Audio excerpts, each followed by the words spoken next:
Dublin må vara Irlands huvudstad, men när det kommer till mat och gastronomi så är det definitivt Galway som är huvudstaden. Vi ska få 3 riktigt bra restaurangtips. Lite olika mat och i lite olika prisklass. Men först så ska vi möta upp Lisa som har stenkoll på stadens restaurangliv.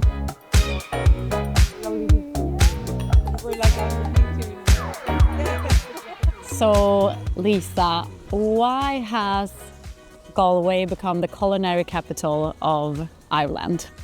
Well, we're so lucky to be located on the west coast of Ireland. So we have beautiful fish and seaweed. We have great farmers here. And then we have great people that are now working with that produce. So what has happened definitely in the last 20 years is that we've had this resurgence and finally a confidence in what we have to offer.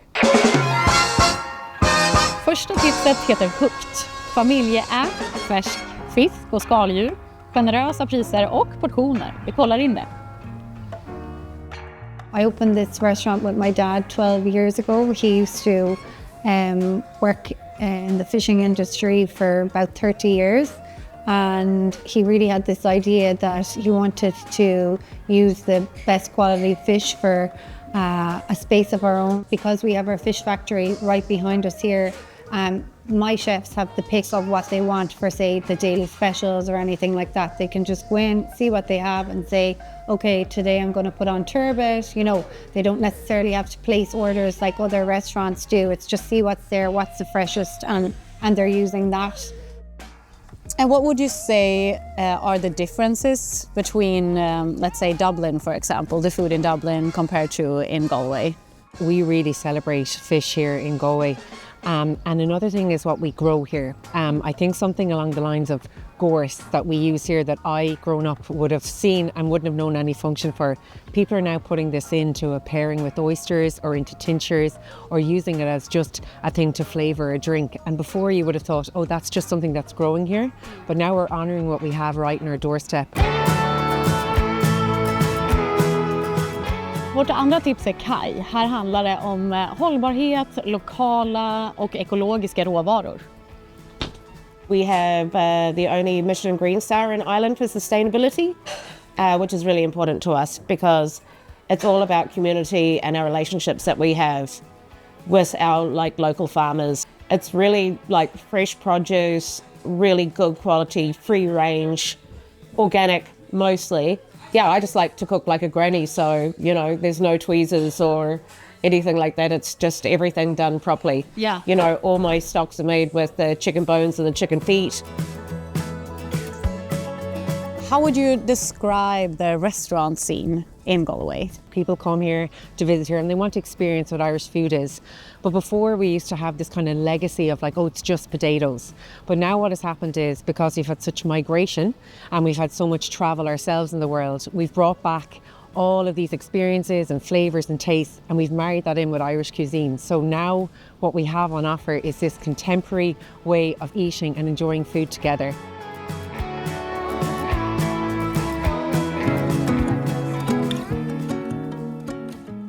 Vårt tredje och sista tips heter Aniar.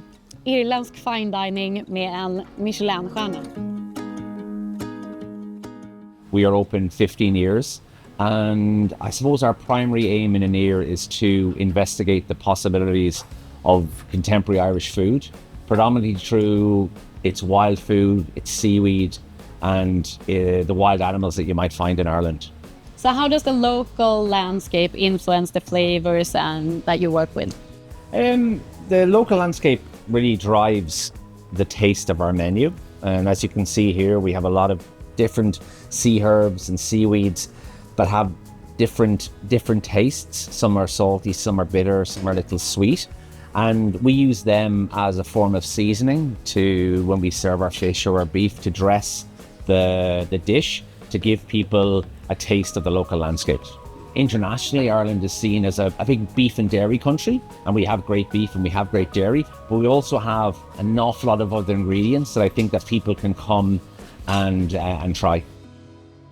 So now I'm going to show you how to prepare one of our dishes. We always have oysters on the menu in some form, and then you're going to put a little bit of oil on them. Now, when I say a little bit, I always mean more than a little bit, because when you say put a lot of oil on it, it doesn't sound very nice. and just go closer, and you'll see the oyster is turning, and you're just coloring the oyster. So it's almost like painting with the oyster, and then a little bit more up the top, and that's it. Okay. So a little bit of, this is sea salt from Achill Island. This is vinegar made from different seaweeds. Oh, wow. And the base is a vinegar, but it has the flavor of the sea. So we can put a little bit of, I got some under it. Yeah, just a little bit, yeah. All right, yeah. Okay. And then if you take that and just give it a little swish around in your oil and vinegar, that's your salt, your fat, and your acid. So they're the primary building blocks of taste. So oysters you can use instead of egg yolks when you make mayonnaise. This is a type of seaweed, which is this one here. But when it's dried, so it smells very different. When it's dried, it has a truffly taste. We're going to sprinkle a little bit on top. Gotcha.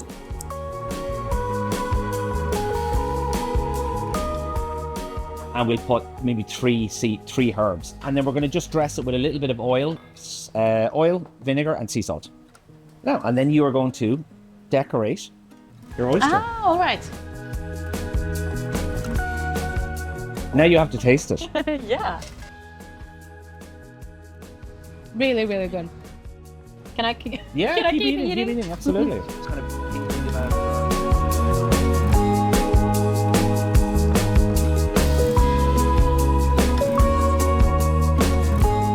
Galway, en liten stad med stora smaker. Tack för den här gången.